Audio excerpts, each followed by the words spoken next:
Hanya dalam nama Tuhan Yesus kami berdoa. Amin. Silakan duduk Bapak Ibu Saudara sekalian. Selamat pagi, Shalom.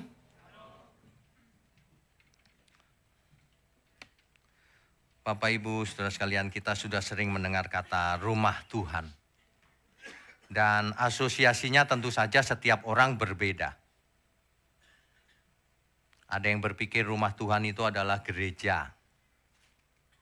Ada yang berpikir rumah Tuhan itu bait Allah di Yerusalem. Macam-macam ya. Pagi ini marilah kita belajar. Mulai dari sejarah awalnya sampai hari ini. Ingat bahwa firman Tuhan itu progresif. Jangan berhenti di perjanjian lama. Ya. Terus maju ke depan. Apa kata Tuhan Yesus? Dan apa kata Alkitab nanti di masa depan. Pada mulanya kalau kita perhatikan, di Eden itu tidak ada gereja loh. Adam juga tidak disuruh buat gereja. Adam tidak disuruh membuat suatu bangunan yang menjadi rumah Tuhan, tidak. Sebab Samayim itulah milik Tuhan. Samayim itu langit dan bumi. Dengan apa Tuhan diberi rumah? Memangnya Tuhan bisa dikurung di suatu bangunan? Tentu saja tidak bisa. Itulah manusia pertama yang berkomunikasi langsung dengan Elohim. Adonai Elohim, Tuhan Allah. Allahnya Abraham, Ishak dan Yakub. Itu, saudara. Nah, kalau kita belajar Alkitab secara kronologis, lengkap gitu ya. Saya selalu sarankan Bapak Ibu Saudara sekalian belajar Alkitab itu secara kronologis juga. Mulai dari kitab Kejadian, urut. Supaya kita mengerti asal-usul segala sesuatu itu bagaimana sih dulu itu, begitu loh. Itu sebabnya kita membuat online Bible Study. Setiap hari Rabu bisa Bapak Ibu Saudara bisa ikut Zoom. Kalau belum sempat, besoknya sudah ada di YouTube. Bisa diikuti mulai kitab Kejadian. Hari ini kita sudah sampai pada kitab Pengkhotbah juga sudah selesai. Ya, Mazmur. Kemudian Rabu ini kitab Yesaya. Bapak Ibu kalau tidak sempat sekolah teologi nggak masalah, ikut saja online Bible Study. Akan lengkap pengertiannya. Singkat cerita manusia jatuh ke dalam dosa. Lalu bergulir sejarah. Keturunan demi keturunan. Sampai akhirnya sampai ke zamannya Abram. Kita baca firman Tuhan demikian. Kejadian pasal 12 ayat 1 sampai 3. Saya bacakan ya. Berfirmanlah Tuhan kepada Abram. Ingat, kalau kita baca Alkitab Tuhan huruf besar itu teks aslinya adalah YHWH. Yud He Wo He. Dibaca Adonai. Makanya diterjemahkan Tuhan huruf besar. Berfirmanlah Tuhan kepada Abram. Abraham namanya masih Abram, belum jadi Abraham. Pergilah dari negerimu dan dari sanak saudaramu dan dari rumah bapamu ini ke negeri yang akan kutunjukkan kepadamu. Aku akan membuat engkau menjadi bangsa yang besar dan memberkati engkau serta membuat namamu masyhur dan engkau akan menjadi berkat. Ayat 3, aku akan memberkati orang-orang yang memberkati engkau. Dan mengutuk orang-orang yang mengutuk engkau. Dan olehmu semua kaum di muka bumi akan mendapat berkat. Abram dipanggil Tuhan. Keluar dari Ur Kasdim.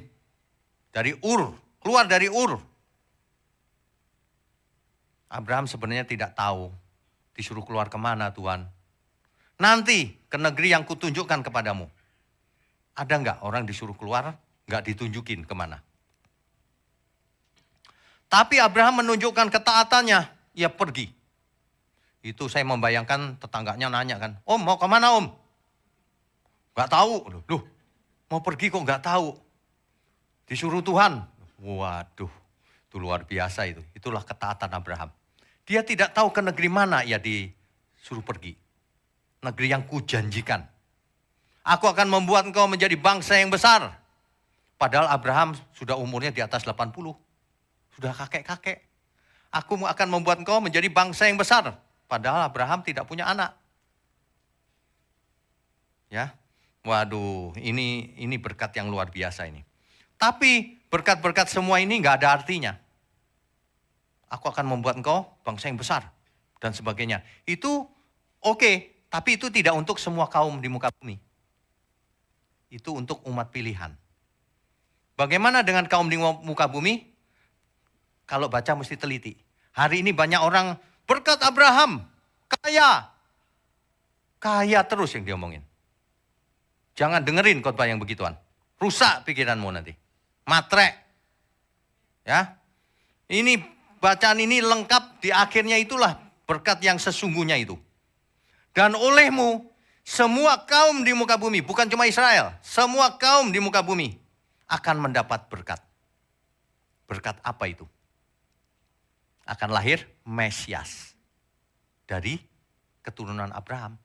Ketika manusia jatuh dalam dosa, lalu Tuhan Allah, Bapa maksudnya, itu berfirman, keturunan perempuan ini akan meremukkan kepala si iblis. Itu harapan timbul. Ketika manusia jatuh dalam dosa, mati aku. Tapi ada harapan, rupanya akan ada Mesias datang. Seluruh perjanjian lama menunggu sang Mesias itu datang. Mesias itu datang dari keturunan Abraham. Sehingga seluruh bangsa mendapat berkat keselamatan. Ingat baik-baik itu. Kalau ada yang ngomong berkat kekayaan, lupakan dia. Itu pasti gak mengerti kebenaran itu. Orang diarahkan ke kekayaan duniawi. Ya. Nah, yang dimaksud keturunan Abraham itu siapa? Karena punya 2 anak kan sebenarnya. Dari Hagar dan dari Sarah. Hagar itu adalah budaknya. Budak dari Mesir. Ini gara-garanya si Sarah sih. Sarah itu sudah tua ya, umur 90 gitu. 90 hari ini kayak apa ya? Udah nenek-nenek. Alkitab mencatat sudah mati haid. Udah gak subur loh 90. Udah, aku gak bisa punya anak nih. Tapi Tuhan janji akan jadi bangsa yang besar. Si Sarah punya ide dong. Itu hamba yang itu. Hagar itu kayaknya hitam manis loh. Nah, kamu hampirin aja Abraham. Itu. Waduh. Abraham nurut saudara. Akhirnya lahirlah Ismail. Kan begitu. Hari ini di bioskop lagi ada film bagus banget. The Chosen One. Itu mesti nonton. Ini bukan endorse film loh ya. Film rohani, bagus banget. Saya dikasih tahu orang, saya belum nonton. The Chosen One. Anak yang dipilih itu yang dimaksud adalah Ishak. Kenapa disebut anaknya yang tunggal? Bukan karena Alkitab salah. Anak yang tunggal itu anak yang itu loh maksudnya. Yang dari Sarah, anak perjanjian. Ismail bukan anak perjanjian, itu clear. Kejadian 17 ayat 18 sampai 21. Kita baca. Oh ya, saya ingatkan sekali lagi ya Bapak Ibu ya.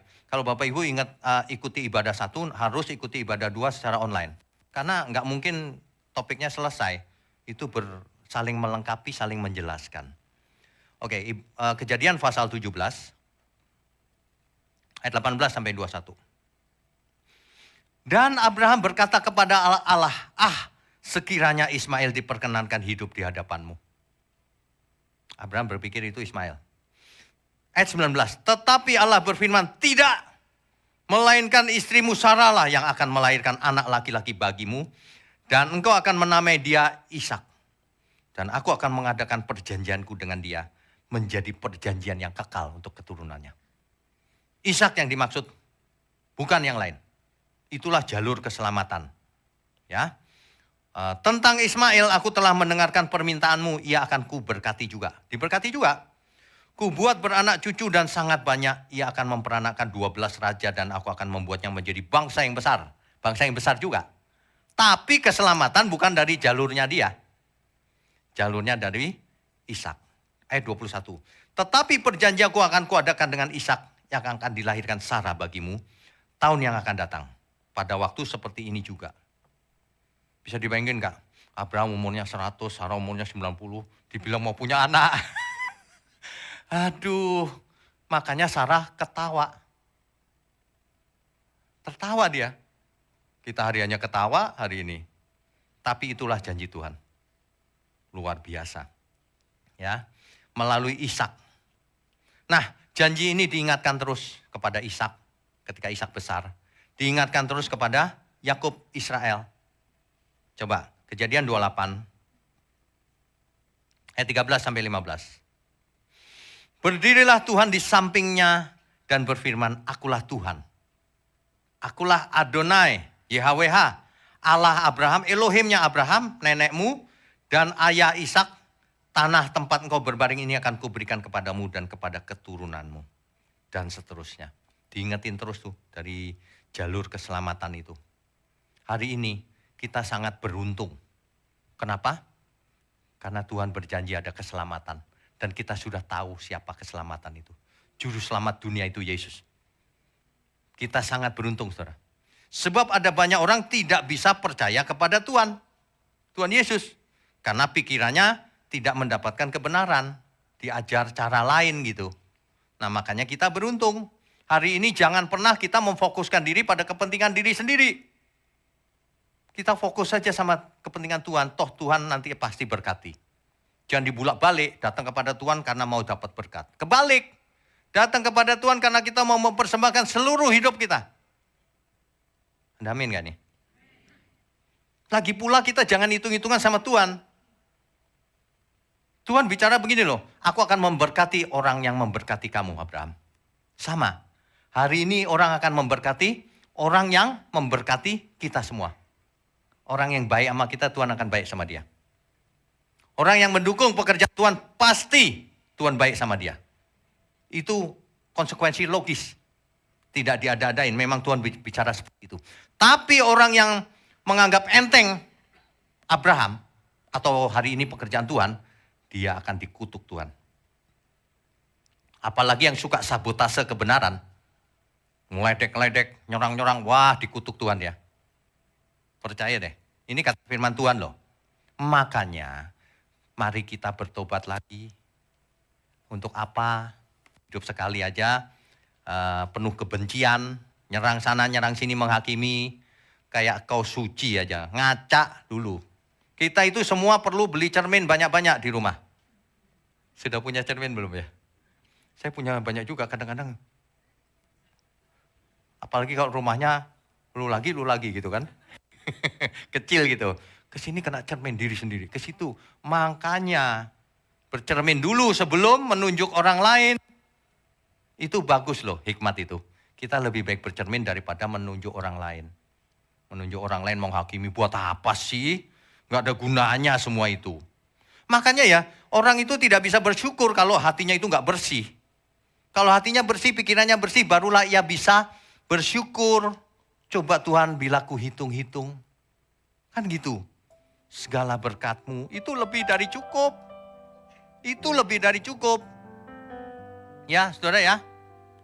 Bila ku hitung-hitung segala berkat-Mu Tuhan, tak terhitung, tak terkira, semua yang telah Kau beri.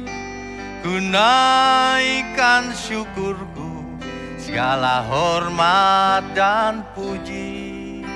Ya Allah, Kau Bapa-Ku, pemelihara hidupku. Bila ku rasa selalu kehadiran-Mu Tuhan, penghiburan kala susah, kekuatan kala lemah, Kau beri kuat padaku, kehangatan kasih-Mu. Hanya dapat ku kata, terima kasih Bapa-Ku. Dengan apa ku balas kebaikan-Mu Tuhan, serta segala kemurahan-Mu. Kini aku serahkan segenap hidupku, ku mau mengabdi kepadamu Tuhanku. Saudara, ibadah yang sejati adalah mempersembahkan seluruh hidup kita. Jangan hidup di format sistem agamawi. Kasih persepuluhan, buah sulung, janji iman, gak usah. Persembahkan seluruh hidupmu untuk Tuhan. Karena seluruh hidup kita milik Tuhan. Jangan hitung-hitungan. Jangan hidup menurut Taurat. Itu sistem Taurat itu. Sebab kalau kau hidup menurut Taurat, kau lepas dari kasih Kristus. Saya ngotot itu karena supaya kita semua selamat. Malah dibulak-balik di internet. Persepuluhan adalah awal kesetiaan katanya, memberi kepada Tuhan. Kau hidup menurut Taurat artinya. Kau lepas dari kasih Kristus kalau kau begitu hidupnya. Kita nggak pakai sistem Taurat. Kita pakai sistem kasihnya Tuhan. Kita harus mengasihi Tuhan dengan seluruh hidup kita. Apalagi diajarin hitung-hitungan sama Tuhan. Kasih 10% nanti dibalas Tuhan. Ngaco itu. Karena khotbah beginian, saya difitnah habis-habisan di internet.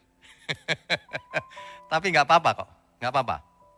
Nanti ada waktunya orang mulai sadar, benar juga itu. Gitu. Lihat aja kalau nggak percaya. Amin ya. Kebenaran pasti menang. Kebenaran itu pasti menang, saudara. Mungkin awalnya kelihatan kok kalah ya, tapi tunggu waktunya, pasti menang. Ya. Nah, ketika itu bangsa Israel, singkatnya setelah Yakub kan keturunannya Israel tuh. Israel dipanggil Tuhan dari Mesir, keluar dari Mesir. Musa diutus. Bangsa Israel keluar dong dari Mesir, menuju perjanjian. Nah, ketika dalam perjalanan itu, bangsa Israel diperintah untuk membuat suatu kemah suci. Yang disebut orang tabernakel. Untuk apa? Supaya aku akan diam di tengah-tengah mereka. Apakah Tuhan berkemah gitu sama bangsa Israel? Itu istilahnya hadiratnya. Bukan Tuhan bisa kemah di situ.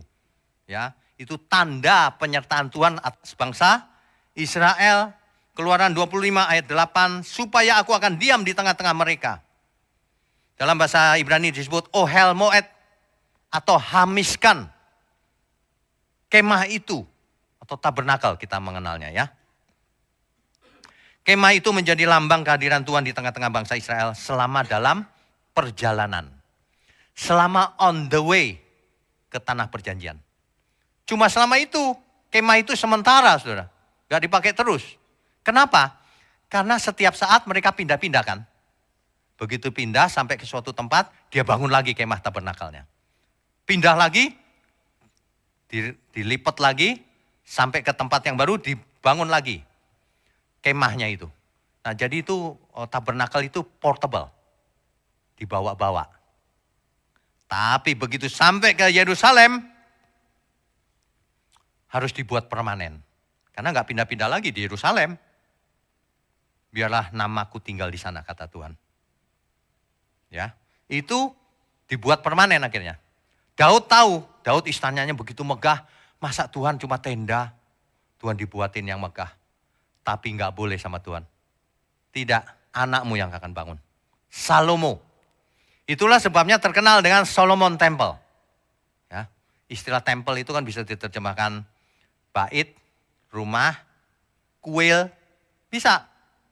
Karena bangsa kafir, bangsa asing yang punya dewa-dewa juga punya temple. Sama. Baitnya Elohim mereka sama, Dagon, Moloch, ya, Dewi Asyera, Asitoret, itu punya kuil loh.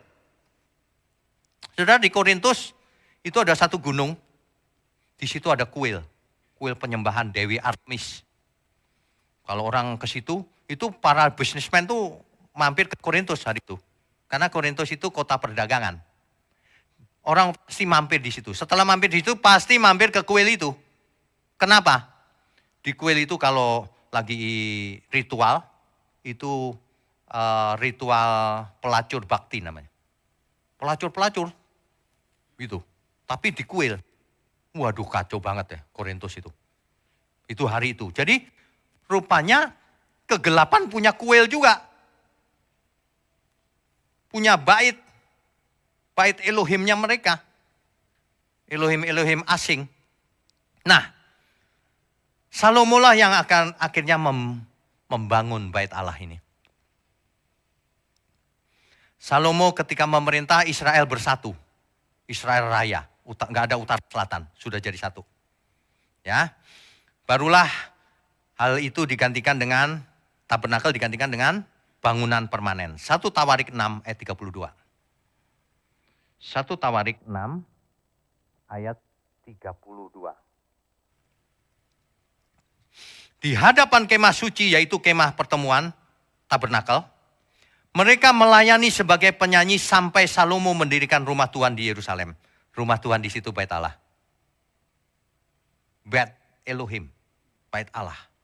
Ya, mereka melakukan tugas jabatannya sesuai dengan peraturannya. Salomo lah yang membangun akhirnya. Salomo memerintah di tahun keempat mulai bangun bait Allah. Sesuai dengan cita-cita bapaknya yaitu Daud. Ya, itulah bait Allah yang pertama. Mulai membangun di tahun 966 sebelum Masehi. Selesai tahun 957 sebelum Masehi. Itulah bait Allah yang pertama. Solomon Temple. Hanya ada istilah Shekinah. Allah bersekinah di Yerusalem. Shekinah itu artinya dia berkemah. Jadi Allah berkemah di Yerusalem, di bait Allah. Shekinah. Hari ini lebih luar biasa. Allah yang mati bersekinah di dalam diri kita. Katakan amin. Itu. Allah bersekinah di Yerusalem, kita memble. Karena Yerusalem milik orang bangsa Israel. Makanya bait Allah akhirnya hancur kan? Sengaja. Supaya Allah menjadi milik semua bangsa. Supaya berkat yang dijanjikan kepada Abraham itu sampai ke seluruh kaum di muka bumi. Supaya Taurat dibatalkan. Supaya apa? Supaya keduanya menjadi satu. Alkitab mencatat. Apa itu keduanya? Israel dan non-Israel. Jangan Israel dan Goyim. Goyim gak kebagian. Goyim cuma boleh sampai ke pelataran bait Allah. Gak boleh ketemu. Israel aja gak boleh ketemu, yang ketemu cuma imam besar. Waduh, sebenarnya itu bayangan yang akan terjadi loh. Orang gak mengerti. Orang terjebak pada keagamaan Israel akhirnya. Ritual, akhirnya tidak mengerti kehendak Tuhan. Akhirnya sampai hari ini, banyak orang sedang menantikan Mesias datang. Padahal Mesias sudah datang lama, kan begitu. Nah, bait Allah yang dibangun Salomo ini, megah. Tapi banyak masalah. Bait Allah itu ya banyak masalah.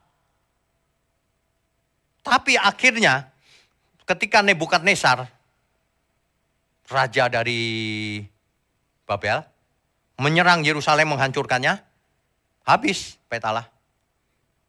Dan orang-orangnya dibuang ke Babel, dibawa semua, diasingkan. Itu tahun 586 sebelum Masehi kejadiannya. Sejarah itu luar biasa loh. Ceritanya itu mantep.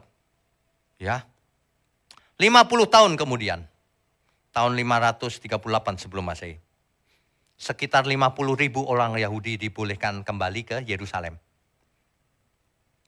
Lalu mereka ingin membangun bait Allah. Tapi rupanya banyak masalah. Satu orang dengan yang lain gak cocok. Pekerjaan Tuhan itu ya, cara menghancurkannya itu. Antara kita sendiri dibuat berantem. Jadi bukannya menjangkau jiwa, berantem antar orang percaya. Itu bodoh itu. Itu ditipu sama iblis itu sebenarnya. Kita harus fokus ke depan. Jadi kalau ada orang nyerang kita, oh, tenang aja, kita fokus ke depan aja. Biarin aja itu, anggap aja nyamuk. Habis bagaimana? Ya. Nah, tetapi akhirnya Zerubabel namanya. Itu menyelesaikan pembangunan 516 sebelum Masehi. Itulah bait Allah yang kedua. Zerubabel. Lalu kelompok yang kedua balik lagi dari Babel. Dipimpin Ezra. Tahun 458 sebelum Masehi. Kemudian akhirnya Nehemia menyelesaikan tembok Yerusalem. Tadi itu belum ada temboknya. Yerusalem kan ada temboknya tuh. sebagai benteng perlindungan. Diselesaikan oleh akhirnya Nehemia. Ya, itulah bait Allah kedua. Nah, setelah itu masalah lagi bait Allah. Bait Allah pernah dirampok oleh Antiochus Epiphanes namanya.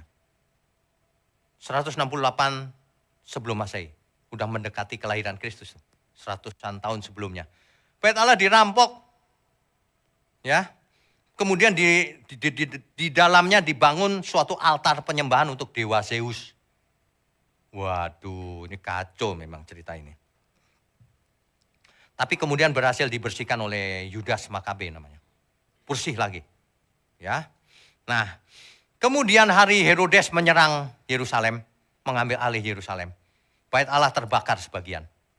Lalu direnovasi sama Herodes, Herodes Agung. Nama Herodes kan banyak, saudara, jangan bingung ya. Sama dengan nama Fir'aun. Fir'aun yang mana? Banyak. Ini yang Herodes Agung namanya. Herodes Agung merenovasi dan memperluas bait Allah. Dia mau dapat nama ceritanya. Diperluas, megah. Luasnya 2 kali dari yang Salomo pertama bangun. 2 kali, luas sekali. Itulah yang dilihat, itulah yang dialami di zamannya Tuhan Yesus. Bait Allah yang direnovasi oleh Herodes Agung. Itu pun gak selesai renovasinya. Karena di tahun 4 sebelum Masehi, Herodes Agung mati. Ketika Yesus mau lahir, Herodes Agung mati. Atau ketika Yesus lahir, mati Herodes Agung. Sehingga pembangunan renovasi bait Allah berlanjut terus. Gak selesai itu, terus. Tapi dalamnya selesai, yang utamanya selesai. Kiri kanannya dan seterusnya itu terus berlangsung. Sampai tahun 64 Masehi. Artinya apa? Artinya Tuhan Yesus berdiri di bait Allah itu bait Allahnya. Bait Allah yang kedua. Yang direnovasi oleh Herodes Agung. Bait Allah selesai tahun 64. 6 tahun kemudian diserang oleh Jenderal Titus. Kekaisaran Roma. Hancur lebur semua. Habis sampai hari ini. Hari ini kalau kita ke Israel, kita cuma melihat tembok bagian barat. Atau ada yang menyebutnya tembok ratapan. Karena disitulah orang-orang Yahudi berdoa, menyelipkan doa di kertas itu loh. Itu di situ, itu tembok bagian baratnya aja. Di belakangnya itu cerita panjang itu, yaitu bait Allah itu. Ya. Nah, itulah sekelumit sejarah bait Allah yang di Yerusalem.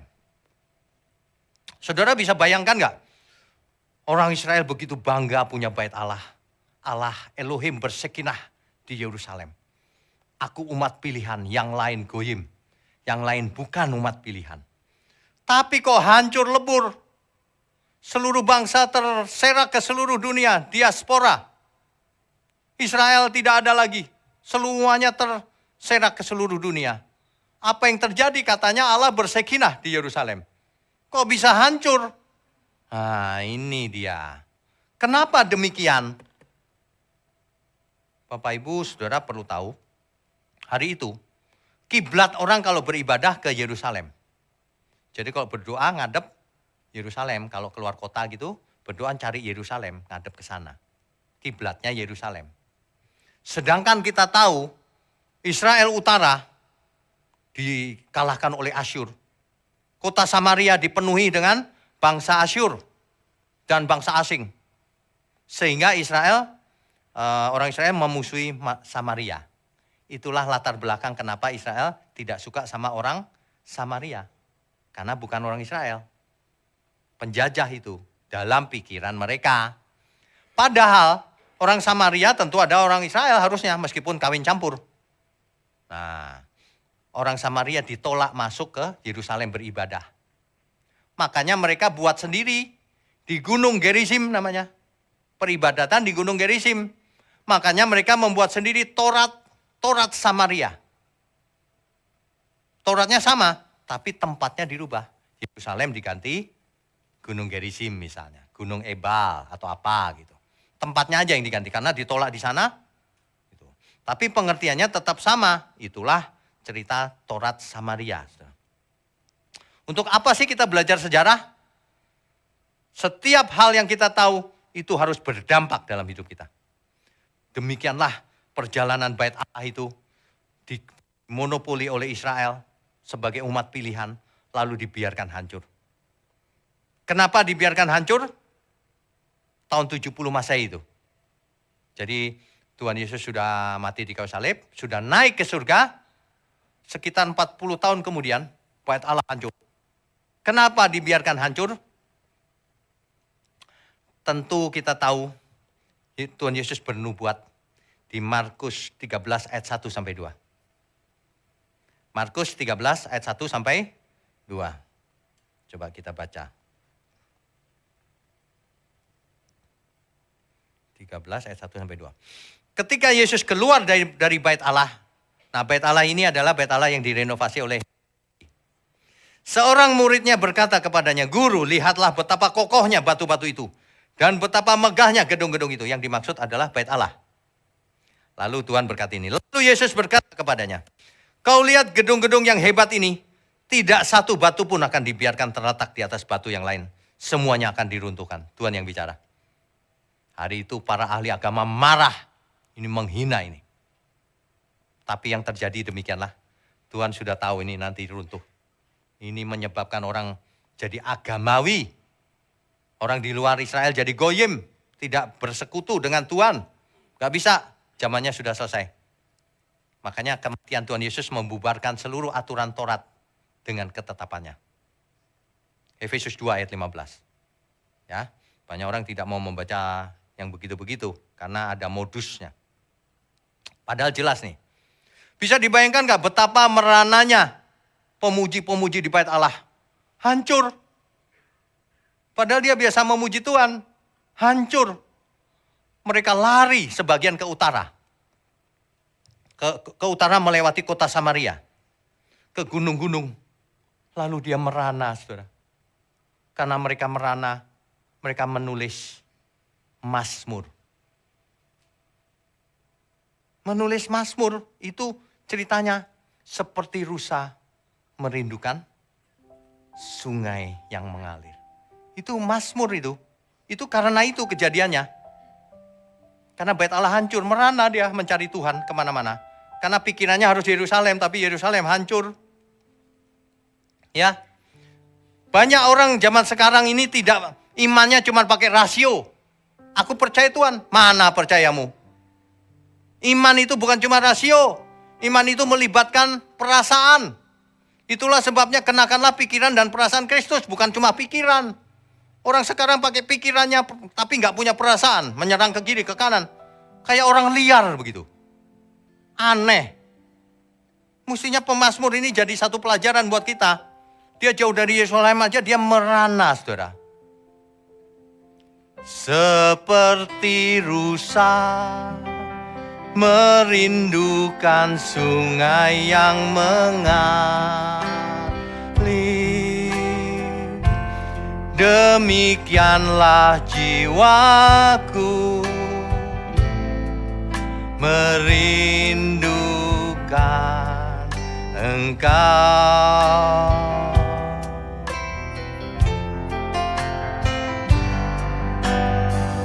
Tuhan Rajaku, padamu sangat haus jiwaku. Bila ku boleh datang memandangmu Tuhan, sekalipun dagingku dan hatiku habis lenyap, gunung batuku dan bagianku tetaplah Allah selamanya. Iman yang benar itu gitu, saudara. Sekalipun dagingku dan hatiku habis lenyap, tetapi engkaulah gunung batuku dan bagianku selama-lamanya. Jadi saudara hari ini kalau punya masalah dan sebagainya, sekalipun aku punya masalah Tuhan, tetapi Engkaulah gunung batuku, Tuhanku selama-lamanya. Itu iman yang benar.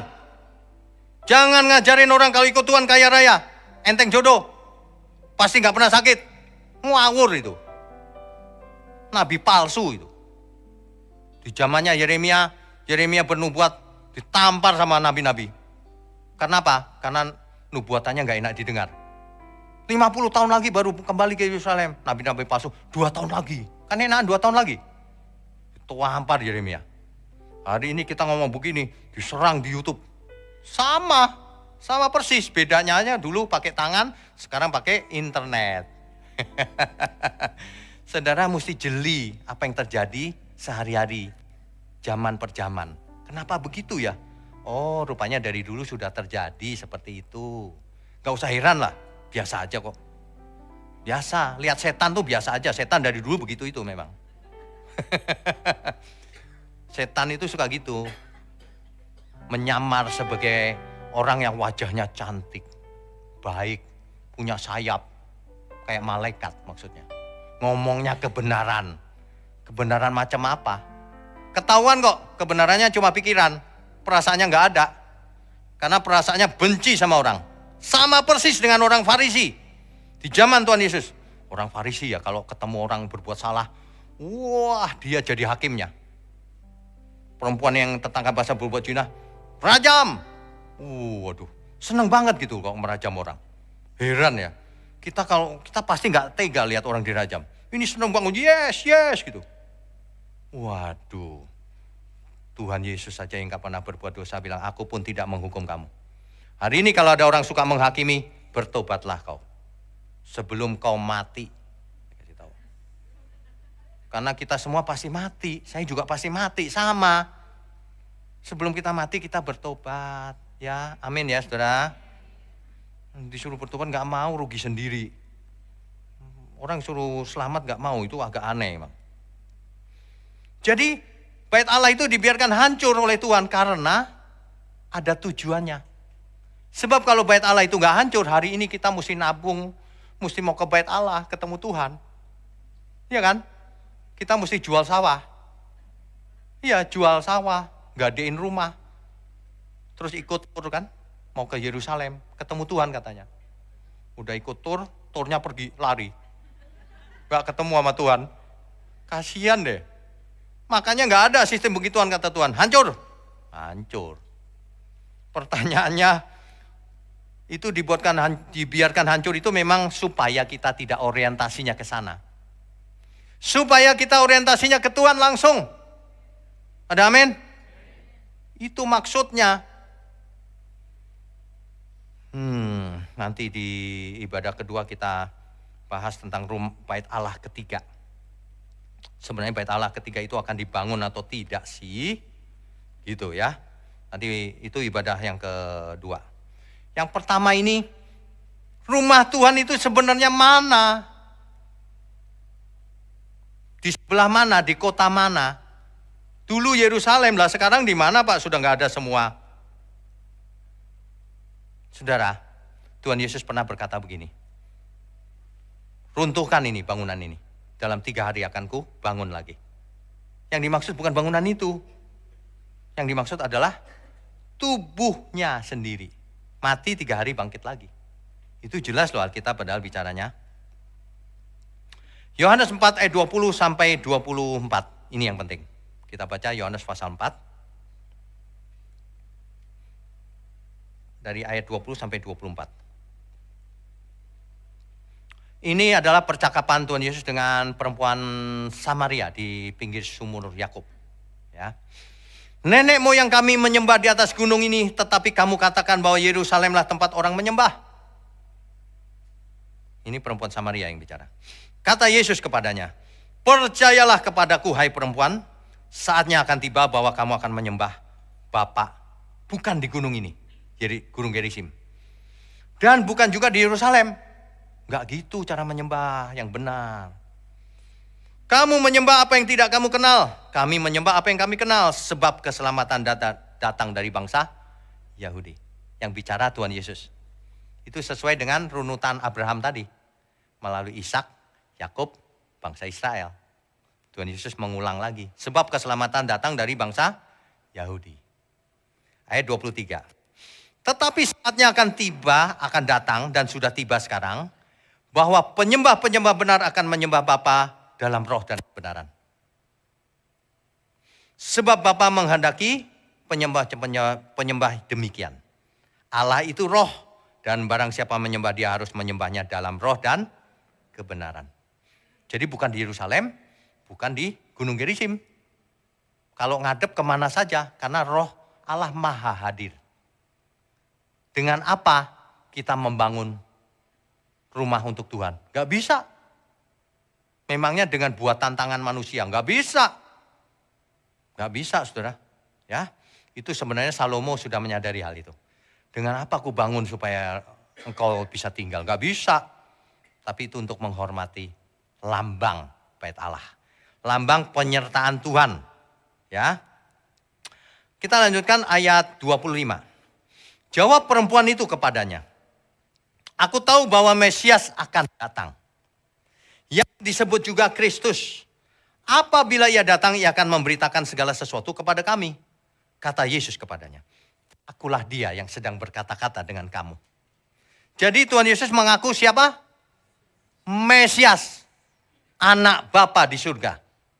Tuhan Yesus tidak pernah mengaku akulah Bapa di surga. Gak pernah. Tuhan Yesus mengaku akulah dia, sang Mesias. Yang dinubuatkan kitab Taurat dan para nabi. Yang ditulis oleh Musa itu. Yang diutus oleh Bapakku. Bapa yang di surga. Itu maksudnya, akulah dia. Jadi Alkitab itu jelas yang dimaksud. Jadi kalau bangsa Israel panggil Tuhan Yesus, Kurios, Tuhan, Adonai. Itu maksudnya bukan Bapa. Itu maksudnya adalah Juru Selamat, Mesias. Sang anak manusia yang dinubuatkan akan datang. Itu dipanggil Adonai. Sebab di kitab Mazmur dikatakan, demikian firman Adonai kepada Adonaiku. Tuhan huruf besar kepada Tuhan huruf kecil. Itu kitab Mazmur loh. Orang Israel tahu semua itu. Rupanya Bapa nanti mengutus sang Adonai kecil ini. Nah, kalau orang di luar sana dengar, oh itu sesat itu. Gitu. Ya, Alkitab disesat-sesatkan. Padahal mereka cuma belajar dari buku. Turun-temurun bukunya salah. Dipelajari terus, dihafal-hafal. Gak mau baca sendiri Alkitab. Alkitab itu jelas padahal. Ya, makanya suka memfitnah. Makanya kalau saya khotbah, diserangnya bukan khotbahnya. Wah ini palsu, ini itu. Nyerang orangnya. Perhatikan baik-baik. Setan itu gak bisa menyerang Alkitab, gak bisa. Setan itu menyerang orangnya, pembicaranya. Itu ciri-ciri orang yang gak benar tuh. Kalau memang kau apologet sejati, serang ayatnya. Kamu artikan itu apa? Kalau kau memang jujur. Sebab semua orang disesatkan oleh apa yang diajarkan oleh dunia. Plesetan-plesetan ayat-ayat Alkitab. Hati-hati loh saudara. Saya itu sebenarnya ngomong begini itu sangat berisiko. Berisiko mengundang banyak musuh. Istri saya suka ngomong yang enak-enak aja lah gitu. Saya bilang gini, oh ini enak banget saya bilang. Firman Tuhan itu enak bagi orang yang benar. Bagi orang yang gak benar, waduh ini nyerang aku nih katanya. Waduh, buat apa untungnya saya nyerang dia. Gak ada untungnya juga. Ya, itulah sebabnya orang Yahudi pengen bait Allah dibangun lagi. Sebagian tapi gak semua. Sebagian kecil. Pengen dibangun lagi, pengen kayak dulu loh. Punya bait Allah di Yerusalem. Jadi umat pilihan, yang lain goyim gitu. Itu tapi sebagian kecil. Sebagian besar tidak menginginkan. Ya. Nah, bagi orang Kristen bagaimana bagi kita? Kita harus tahu yang dimaksud bait Allah itu dihancurkan. Kenapa? Karena 1 Korintus 3 ayat 16.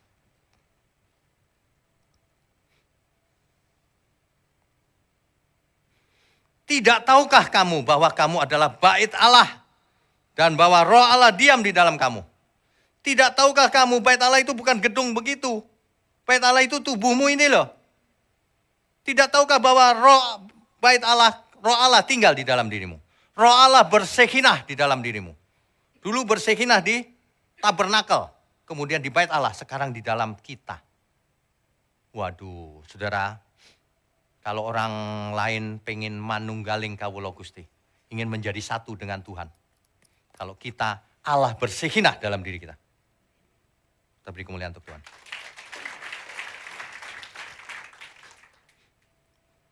Satu Korintus 6 pasal 19.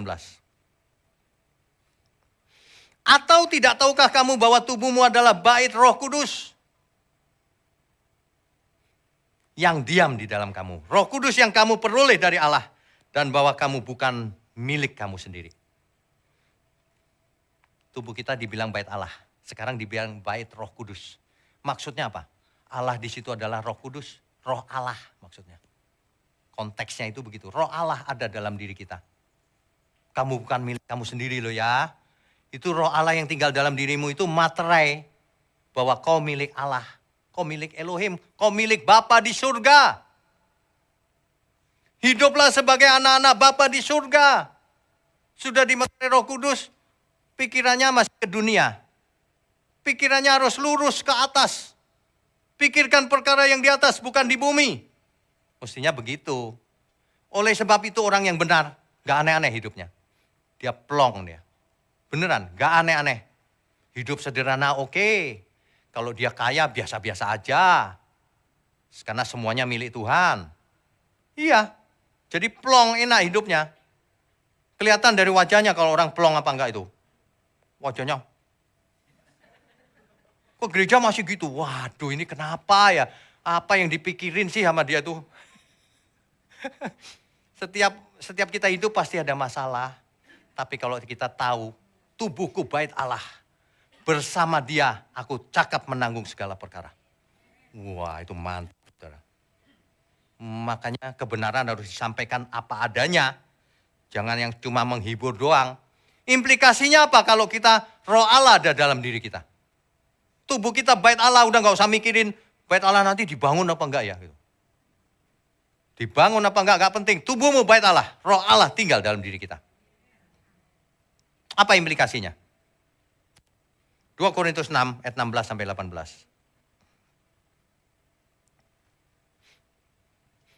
Apakah hubungan bait Allah dengan berhala? Karena kita adalah bait dari Allah yang hidup menurut firman Allah ini. Aku akan diam bersama-sama dengan mereka dan hidup di tengah-tengah mereka dan aku akan menjadi Allah mereka dan mereka akan menjadi umatku. Kalau Roh Allah tinggal dalam diri kita, artinya apa? Artinya kita adalah anak Bapa di surga. Itu capnya itu Roh Kudus. Tandanya kita milik Tuhan. Umat kepunyaan Tuhan. Kepunyaan Bapa, yaitu anak Bapa di surga. Kan gitu artinya. Ya, ayat 17. Sebab itu, nah ini implikasinya. Sebab itu, keluarlah kamu dari antara mereka. Dan pisahkanlah dirimu dari mereka, firman Tuhan. Dan janganlah menjamah apa yang najis, maka aku akan menerima kamu. Dan aku akan menjadi bapakmu. Dan kamu akan menjadi anak-anakku, laki-laki dan anak-anak perempuan. Demikianlah firman Tuhan yang maha kuasa. Implikasinya apa? Keluar dari sana. Keluar dari dunia. Kamu jangan gerombol sama orang dunia itu. Kamu jangan hidup seperti mereka. Kamu jangan bergaul dengan pencemooh. Kau jadi pencemooh nanti. Kamu keluarlah dari dunia itu. Dari lumpur dosa itu. Disuruh keluar. Gereja itu artinya keluar. Aku mau ke gereja. Artinya aku mau keluar dari dunia. Keluar. Eklesia. Keluar itu maksudnya. Gereja itu kan artinya gereja. Keluar. Jangan kau begitu, keluar, kau udah ditebus. Ibarat pemulung ya, sudah diadopsi sama seorang presiden. Ngerombolnya masih pemulung terus. Loh ini gimana sih ya? Aduh memang bakat sih. Seleranya begitu emang. Aduh gimana sih? Keluar dari situ. Gimana sih? Coba ibarat kita gitu ya, roh kita dimasukin ke pemulung. Terus pagi-pagi kita bangun, kok aku geletak di pinggir jalan ya. Kira-kira apa yang kita lakukan? Ya bangkitlah pulang. Iya enggak? Karena beda pikirannya, jiwanya beda, karakternya beda. Sama. keluar kau dari sana. Tanggalkan yang najis. Kau anak Allah. Waduh. Kalau saya baca ini ya Tuhan. Waduh, makanya orang benar itu bukan gak pernah buat salah. Kalau pas buat salah, gak sengaja, langsung menyesal dia. Kenapa aku salah ya tadi ya? Gitu. Bukan salah, biasa aja. Manusia memang bisa salah. Waduh. Orang benar itu kelihatan responnya ketika buat salah. Aku kok salah ya? Kok masih bisa salah ya? Gitu. Udah demikian hebatnya tubuh kita dijadikan bait Allah, bait Roh Kudus. Makanya saya sering bicara itu begini, ada Roh Allah dalam diriku. Ketemu setan, nyah kau. Setannya yang harus takut. Jangan kebalik. Kadang-kadang orang lewat kuburan nggak ada setan padahal. Takut dia. Dia pikir kuburan banyak setan. Nggak ada kuburan, nggak ada setan, saya kasih tahu. Setan yang ada di kuburan tuh setan goblok. Dan nggak ada orang kok dia ke situ mau ngapain coba? Jualan apa dia? Nggak laku. Setan jualannya di mana yang paling? Itu kata ibu loh ya. Di gereja dia jualan. Kalau jualan nggak ke jemaatnya. Ke gembalanya dulu. Kok gembalanya kena, yang lain jadi downline. Yang lain jadi pembeli, customer. Kan enak. Hati-hati, makanya gembala pengkhotbah harus hati-hati. Sebab apa yang disampaikan ini harus dipertanggungjawabkan di hadapan Tuhan. Bisa menyesatkan, bisa menyelamatkan. Jemaat jangan tergantung penuh dengan gembala, dievaluasi dulu. Benar nggak ini yang dikatakan ini? Cek dulu. Kalau benar diaminkan. Kalau nggak benar, jangan diaminkan. Kan gitu kan hidup sekali. Iya, jangan mengkultuskan gembala. Suatu hari kalau saya ngomong salah, jangan diaminkan. Tapi kalau benar, amin. Gitu. Sebab hidup ini kalau enggak ya kita yang rugi sendiri, saudara. Akhirnya, nanti di Yerusalem baru, ada yang namanya bait Allah. Tapi bukan bait Allah bangunan itu. Dibangun lagi di langit baru bumi baru, ngapain? Korban bakaran lagi, ngapain? Di langit baru bumi baru, yang dimaksud bait Allah adalah Tuhan sendiri. Tuhan yang Maha Kuasa. Itulah kitab Wahyu pasal 21 ayat 22. Karena Tuhan yang Maha Kuasa adalah bait sucinya. Orang tidak bicara lagi soal bangunan bait suci. Yesus mengaku tubuhnya bait suci. Kita adalah bait sucinya Allah. Bait Roh Kudus. Nanti ketemu bait sucinya di surga. Bait suci Tuhan yang Maha Kuasa. Kita semua menjadi keluarga Allah. Di langit baru, bumi baru. Amin ya semua ya. Saudara sekalian. Kalau kita belajar firman kebenaran itu asik. Saya nggak tahu saudara merasa apa enggak ya. Enak gitu. Iya Tuhan. Ya itu.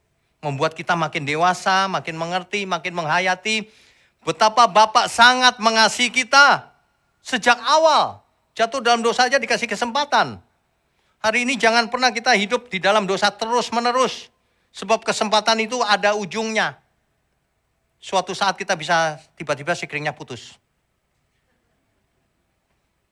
Putus, saudara. Makanya bayangin kalau besok sikringku putus gimana ya. Ya makanya jangan aneh-aneh. Hidup sekali itu jangan aneh-aneh. Hari ini Roh Allah bersekinah dalam diri kita. Kita tidak hidup menurut Taurat lagi. Kita hidup menurut kehendak Bapa di surga.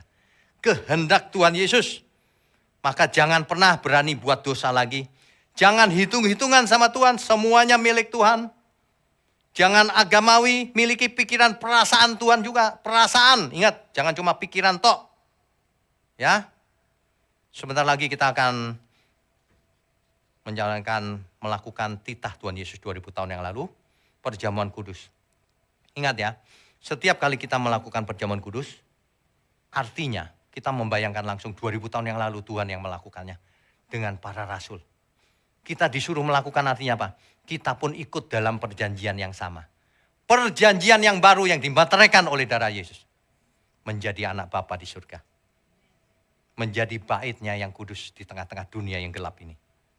Amin ya saudara ya. Kita beri kemuliaan untuk Tuhan. Saya panggil pelayan perjamuan kudus.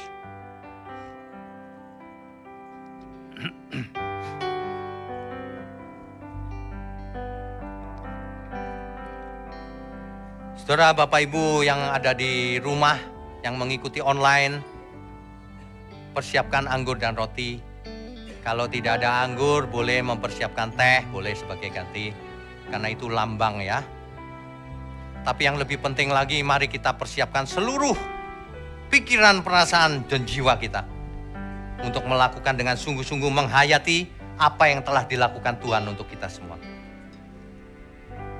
Saat ini ku datang Tuhan ke perjamuan kudus-Mu. Aku mau merenungkan keagungan kasih-Mu. Dolorosa, jalan sengsara, Kau pikul berat beban-Mu. Di atas bukit Kau disalibkan, menggantikan tempatku. Saat ini ku datang Tuhan.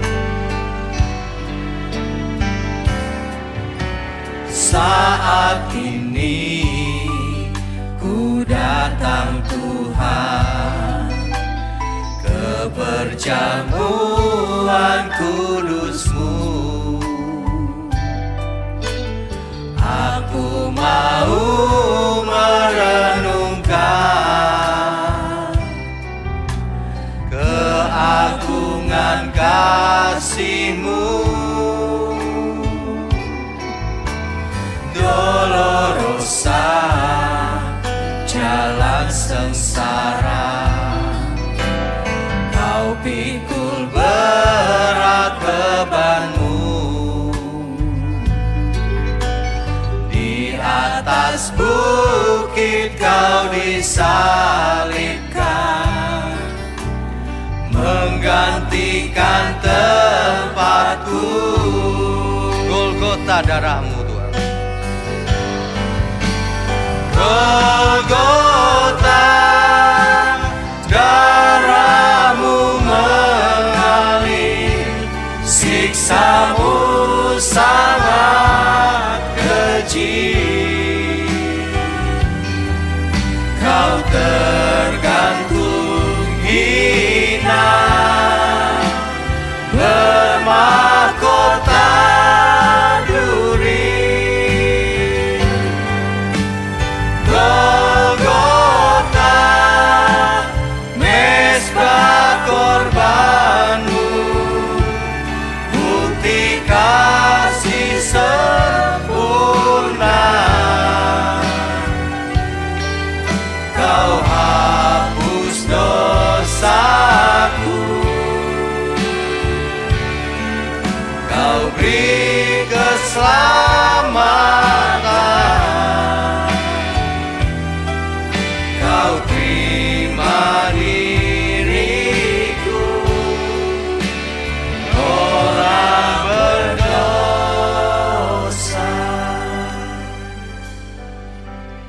Bapa di surga, mohon layakkan tangan hamba-hamba-Mu ini untuk melakukan perjamuan kudus. Juga seluruh umat-Mu dimanapun berada, Engkau layakkan untuk menerima perjamuan kudus ini. Terima kasih Tuhan, biarlah berkat ini mengalir dari zaman ke zaman, mengingatkan manusia untuk bertobat, kembali kepada Tuhan yang benar, sehingga tidak satu pun binasa, sesuai kehendak-Mu Tuhan. Terima kasih Bapa, terima kasih. Mari pelayan perjamuan kudus, bagikan roti dan anggur kepada seluruh pelayan Tuhan dan umat-Nya.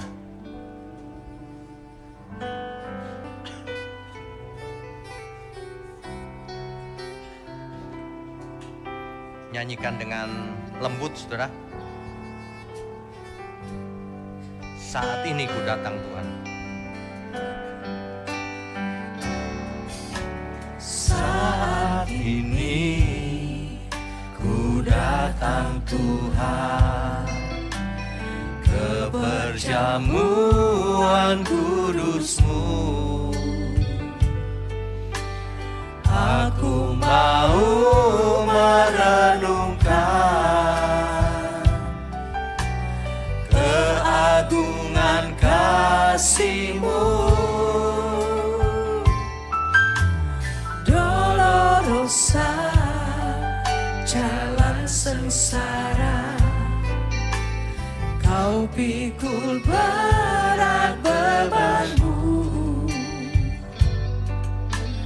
Di atas bukit Kau disalibkan, menggantikan tempatku.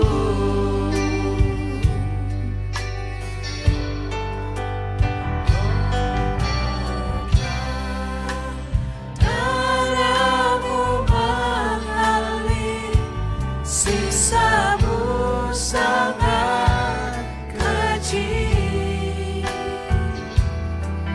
Kau tergantung hina, bermahkota duri.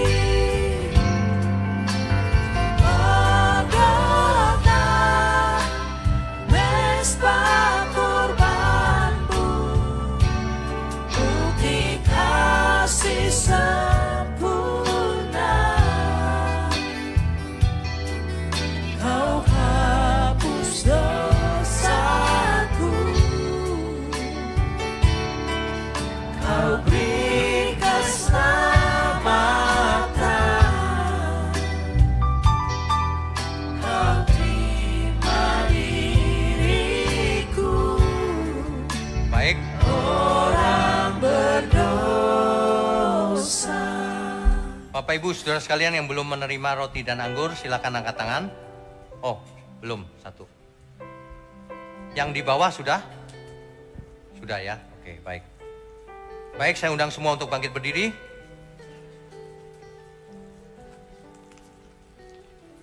Saudara, mari kita ucapkan pengakuan ini bersama-sama setelah saya. Di dalam nama Tuhan Yesus, aku percaya bahwa tubuh Tuhan Yesus telah dipecah-pecahkan. Darah Tuhan Yesus telah ditumpahkan bagi pengampunan dan penebusan dosa-dosaku. Oleh korban Tuhan Yesus, aku percaya aku telah dibebaskan dari kutuk dosa,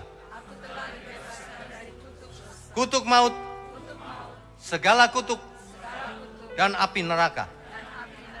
Oleh korban Tuhan Yesus, aku percaya aku telah memperoleh pengampunan dosa, keselamatan, hidup kekal, kesembuhan, pemulihan, kemenangan, dan kelimpahan berkat di dalam Tuhan.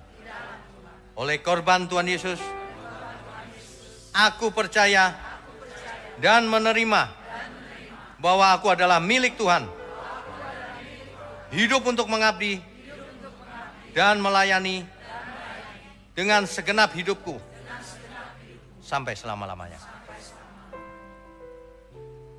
Mari kita angkat roti di tangan kanan kita. Sebab apa yang telah kuteruskan kepadamu telah aku terima dari Tuhan, yaitu bahwa Tuhan Yesus pada malam waktu ia diserahkan mengambil roti, dan sesudah itu ia mengucap syukur atasnya, ia memecah-mecahkannya dan berkata, inilah tubuhku yang diserahkan bagi kamu. Perbuatlah ini menjadi peringatan akan aku. Roti ini menunjuk kepada tubuh Tuhan Yesus. Makanlah di dalam nama Tuhan Yesus Kristus.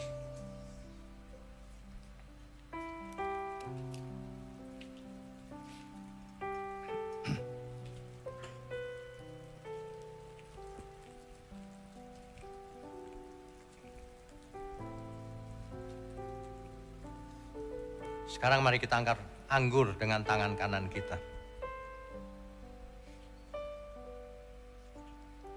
Demikian juga ia mengambil cawan sesudah makan lalu berkata, cawan ini adalah perjanjian baru yang dimateraikan oleh darahku.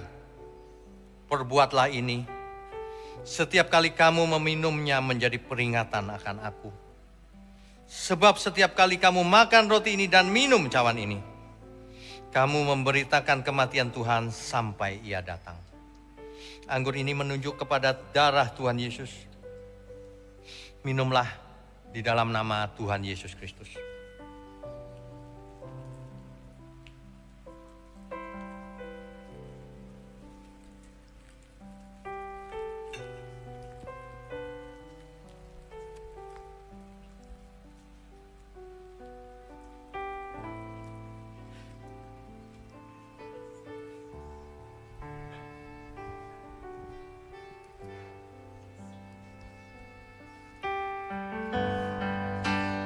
Golgota, darahmu mengalir, siksamu sangat keji. Kau tergantung hina, bermahkota duri.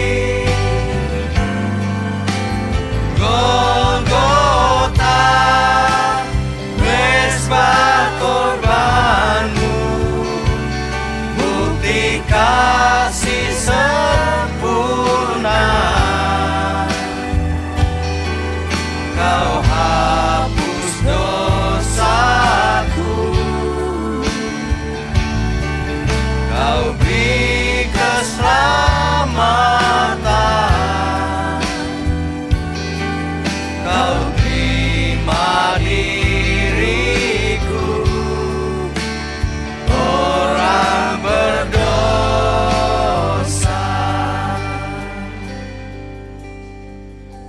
Bapa kami yang di surga, kami mengucap syukur kalau kami menjadi bagian dari perjanjian yang baru bersama Tuhan Yesus.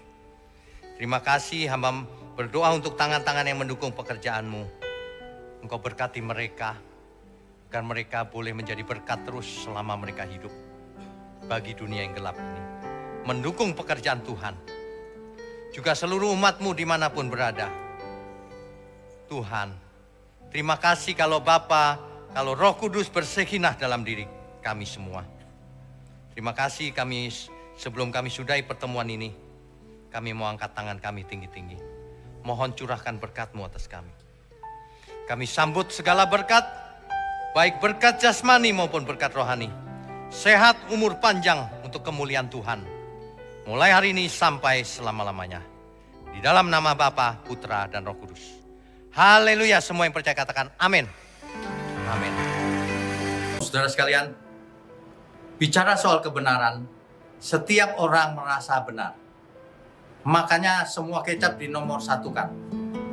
Ada orang yang mengatakan saya paling benar, ini paling benar, itu paling benar. Mana sebenarnya yang paling benar? Oleh sebab itu, hadiri seminar 7 natur kebenaran dan aplikasinya. Seminar ini wajib dihadiri oleh para teolog, apologet, pengkhotbah, bahkan oleh para jemaat sendiri, agar kita bisa membedakan manakah yang benar, manakah yang salah. Inilah alat uji kebenaran yang sangat objektif dan alkitabiah. Pastikan saudara ikut dan ajak seluruh saudara dan sahabat-sahabat. Bapak-bapak dan ibu-ibu yang terkasih dimanapun berada, yuk kita belajar pelajaran Alkitab bersama secara online. Setiap hari Rabu jam 7 malam bersama pendeta Bapak Wignio Tanto secara online, bisa melalui Zoom. Tetapi kita harus mendaftarkan dulu ke nomor berikut ini. Selamat bergabung dan Tuhan Yesus memberkati.